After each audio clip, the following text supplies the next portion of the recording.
Hello guys, welcome back to my channel. In today's video, I'm going to be talking about how to level up your finances. Whether you're a man or a woman, this video is meant for everyone. Relax, get cozy, and let's talk about how we can level up our finances this year.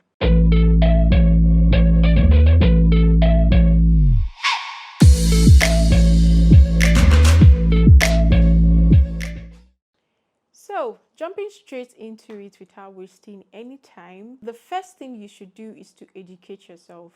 Educate yourself on money, educate yourself on investments, educate yourself on business, okay? So, it should not be a thing of shame if you have no knowledge of finance or you have no financial education at all.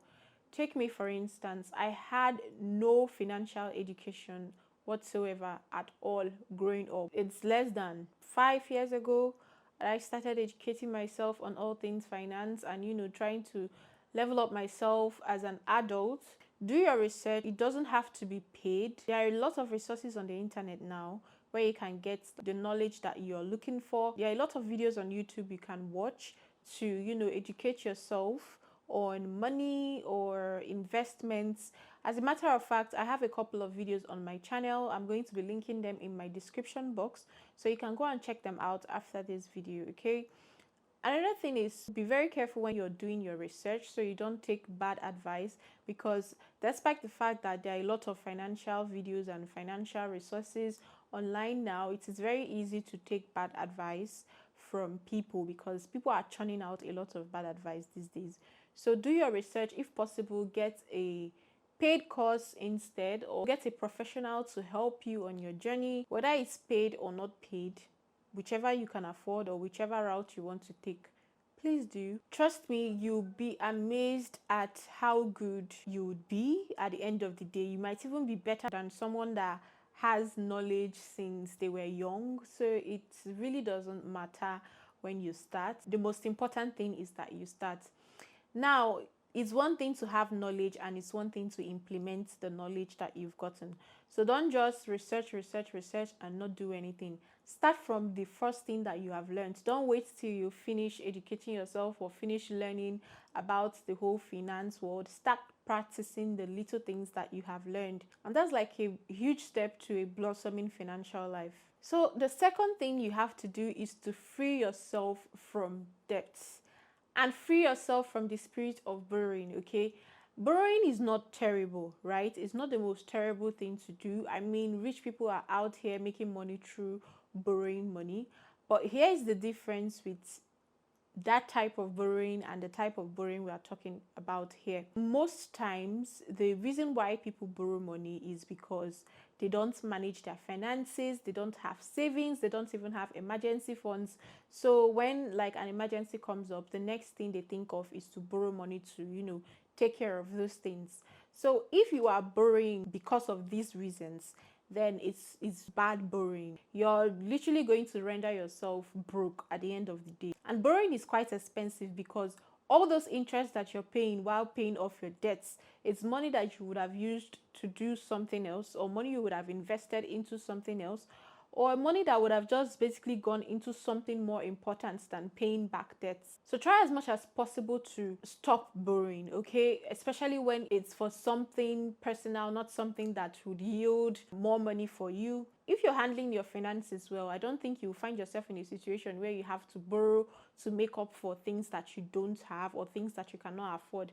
Let's say you have an emergency, and a very big emergency, and the money in your savings or your emergency funds is too small to take care of it.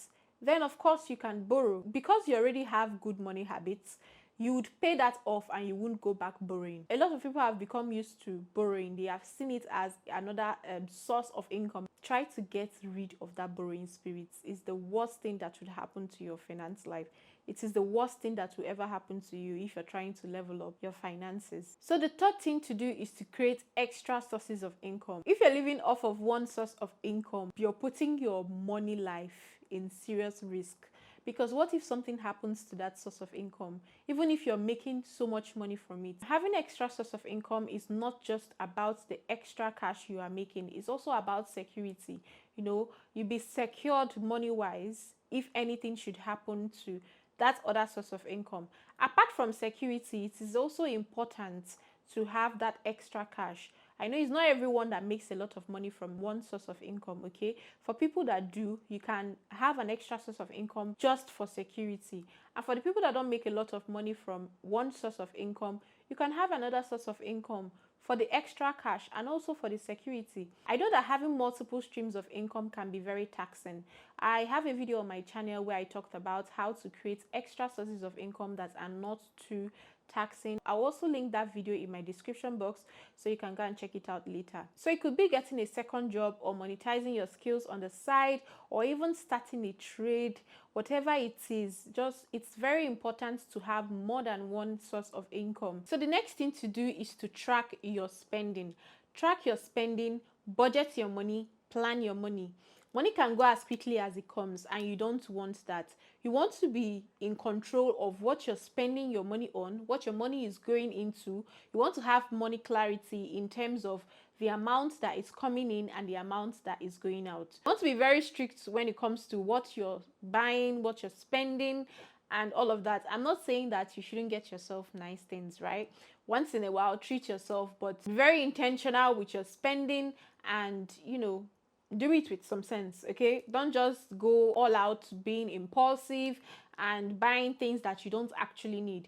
Planning and tracking your spending will make you have that clarity of mind to know that, oh, I don't need this, or I don't have money for this. But not having any money clarity at all, not even knowing what is going on with your finance, would make you think you can afford any and everything. So the next thing is to save and build an emergency fund. If you want to get your finance life right, if you want to level up your finances, then you cannot do without saving or having an emergency fund. Saving is very important. Saving is like the money that you actually own. All of that cash that you spend on bills, day-to-day life living, and all of that is not your money. The money that you actually have is the money that you've put into savings.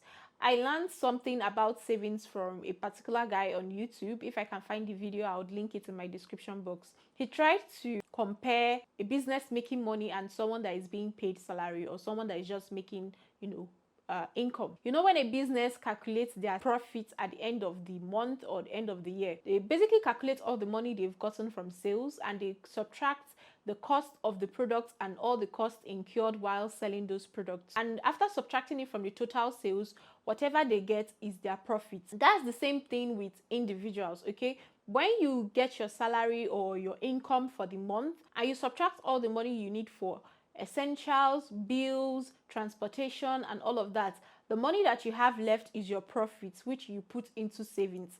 That is profits that you've actually made from your income. So look at savings as your profits. That way it will be easier for you to save money. Obviously, people have different ways of how they save money. Some people split their money 50-50, they save 50% and they use 50% for other things in their life. Not everyone is able to save that way. It depends on what works for you. Some people do 70 to 30%, saving 30% and using 70% for the rest of the things that they have to sort out in their life. Some people do 60%, 40%. It all depends on what you can do. However, make sure that you're saving money no matter how little it is, to cultivate that attitude of saving, and then you start to look at the actual amount of money that you are saving. So the last thing on my list is to secure assets. So buy something that has value and increases in value with time. Whatever it might be, it depends on you. Do your research and decide the type of asset you would like to buy and save towards it, or just buy it if you already have the money for it. Trust me, having some sort of assets is going to be your greatest savior in the future. Assets are like money. It's money that is not affected by inflation. It is money that is not affected by a lot of things. It is money that increases in value with time. So that brings us to the end of this video. I hope this was really helpful and you picked one or two things that will help you on your journey to leveling up your finance. Please don't forget to give this video a thumbs up and subscribe to the channel if you're not subscribed yet. And also turn on your post notifications so you get notified each time I post a new video. Thank you very much for watching, and I'll see you guys in my next one. Bye.